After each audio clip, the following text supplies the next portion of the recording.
Okay, what I'm explaining here is how we're moving along trying to salvage this binary bots kit.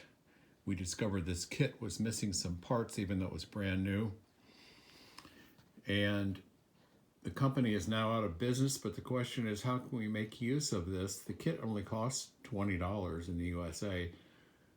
So what we discovered was that Stephen Smythe has written some code to operate this kit. And yesterday, our girl Abby developed all of these digital write and which pin number relates to the various pins on this board. This binary bots crab board has 3 sets of pins, and they're not addressed as a set. They're each addressed individually, so that means we've got 6 pins that we're talking about here. And Abby discovered which they were. And notice that here we've got 12 and 8 that are a set of pins.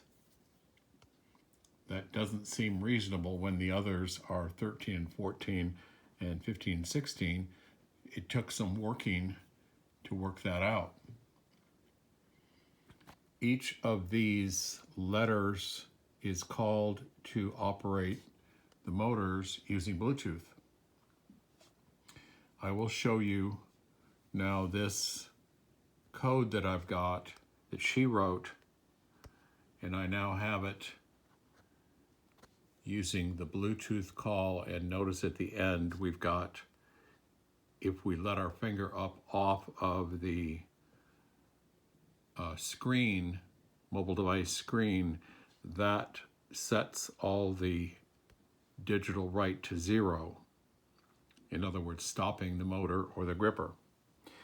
Now, we're adapting this whole system to Lego Technic for a reason. We don't have extra parts. As a matter of fact, we didn't even have enough parts. We don't have extra parts to build a Rover or other kits. And in this case, this kit only comes with a single motor right here to operate the grabber, which is fine. But now we need 2 more motors, which we can drive off of this same expansion board, motor driver board. And we're calling 15 and 16 and the other 2 on the other side, 13 and 14, I believe. And that then runs these motors forward and backward. Now, in order to have them run both together at the same time, in one direction, both together in the same time in the opposite direction, we'll need to rewrite this code. How did we get this whole system adapted to Lego Technic parts? I'll turn that off. Oh, and notice, before I go any further, these LEDs, the LED colors are called, on this board, I'll show you where in the code that is. These are called different colors based on this gray, the gray blocks, which cannot be changed in make code blocks. They have to be altered in JavaScript. We're going to learn how to control each individual LED light different and assign different colors to them in text coding, because we can't do it in blocks the way this is set up. Now, in the block coding here, we've got the Bluetooth app communicating with the board, with the microbit on the board. This board does not have an extension for it We're just using digital right pin numbers. Back to how I got this adapted to Lego Technic's parts, these parts and these motors. This board has small holes in it, 4 small holes, and I ran nuts and bolts through each hole and then through the Lego beam.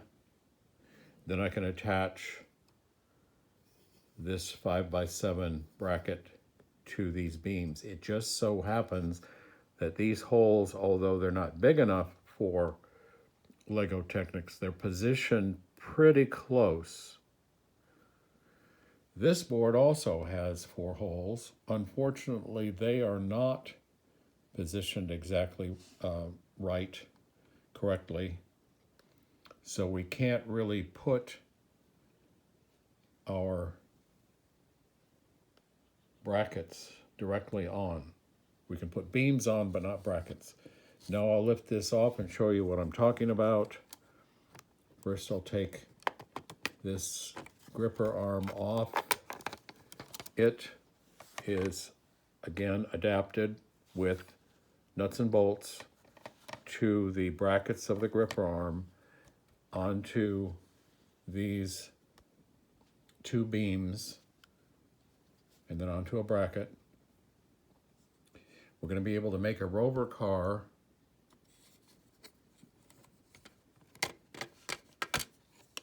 and here you can see how we have our beams attached, brackets attached to the beams. I've got this little tool to use as kind of a skid on the back.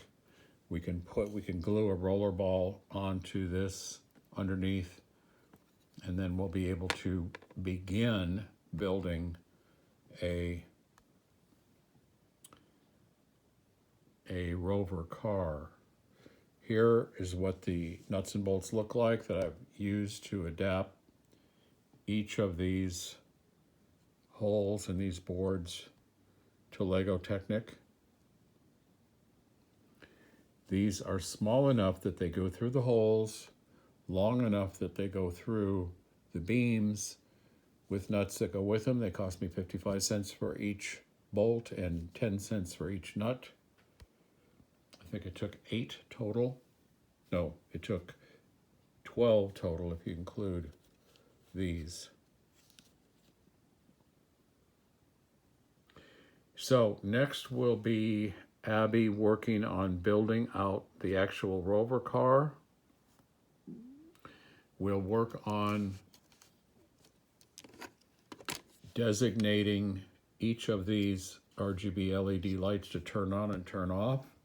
I found that I can turn off 2 and leave 2 turned on, so that means we should be able to turn off each light individually and then apply different colors to each light when we call that function.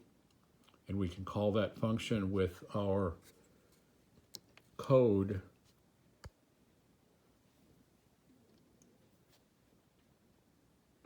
For example, we can code each of these keys to the color we're talking about calling on this board. We've got a speaker, we've got a vibrator on the other side,